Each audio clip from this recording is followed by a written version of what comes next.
For today's short meditation, let us turn our pages to Hebrews chapter 6, where we see Jesus as high priest and many things the author comes across. Hebrews chapter 6 verse 10, it says, God is not unjust. He will not forget your work and the love you have shown him as you have helped these people and continue to help them.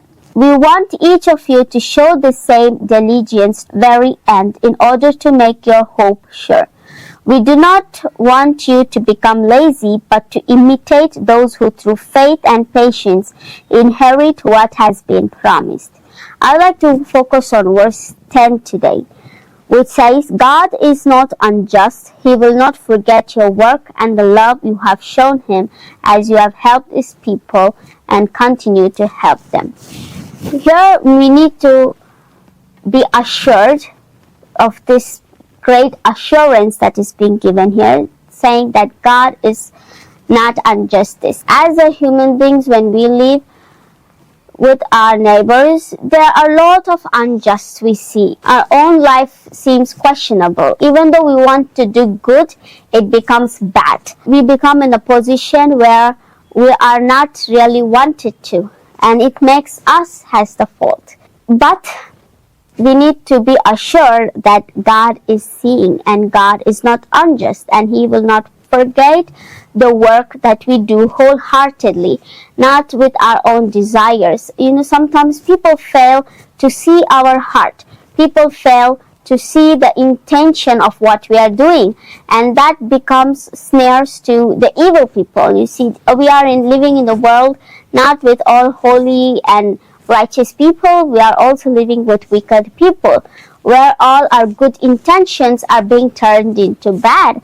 And even though when we try to do good, there are a lot of snares in our paths that we fall into. And I would like to share a story of Joanna Ambrosius. She was the wife of a very poor farmer who lived in the German Empire.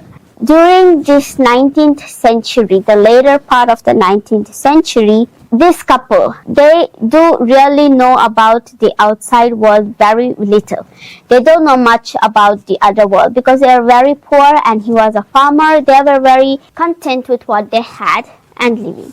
And she, the wife of this farmer, who's known as Joanna, was very much poetic. She had a soul for the poet. Everything she did, she was very good with liturgy. And we see with her hope in God, even though she was poor, with the hope in God, she expressed the joys and the sorrows that she's going through in the poetry. Not saying that she was poor and all that stuff, but even there were joyous things. Since she was a poet, she wrote it down in all poetry, and there were a lot of poems that she has written about the things that she's been experiencing, the way of life and everything. And her point of view, she everything puts into the poem. And somehow, few verses of her poets which she had written were able to be printed. Even though she was poor, not all our poems have been printed. Just few of her poem paras were being printed, and that which being printed somehow landed in the hands of the Empress of the Germany, and she was very much impressed of the beauty of this poetry, and she asked who was the author of these poems. And on finding that she was a woman and learning of her meager lifestyle that she's been living, the Empress was so much liked her work that she expressed her love for Joanna by supplying the things that she needed and giving her a lifetime pension. And it was a very much for a farmer, for the family of a farmer who lives very content. From the story, it is not a man-made story, it is a real story that a person has experienced. And even when we come across these Bible verses, these are not merry imaginaries. These are the real things that happen. Even though this verse has been written centuries ago, it is very much influential in our life today also. And we need to understand from these stories that God calls many of us to serve Him, and in the places where no one expects. We need to notice what we do and how we do with our expectations and with our gratitude towards Him.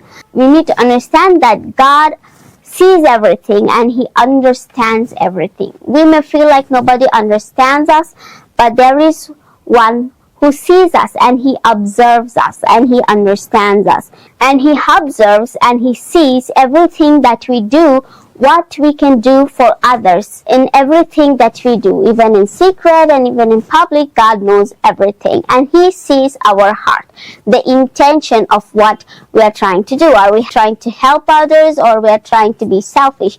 God knows everything and He sees our struggles and He knows the load, the weight that we carry. He even takes notes of our faithfulness and He knows everything that we are going through.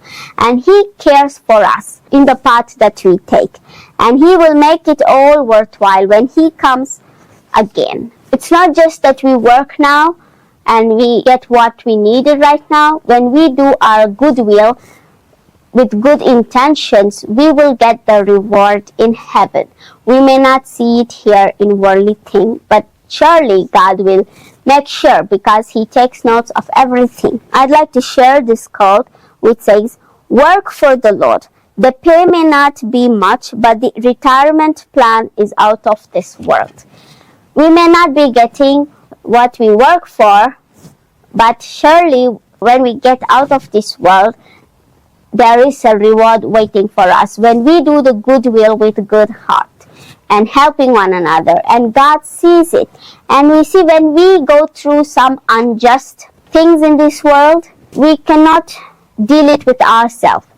So when we put all our burdens into Him, we see that, and we need to be assured that God is not unjust and He takes care of everything.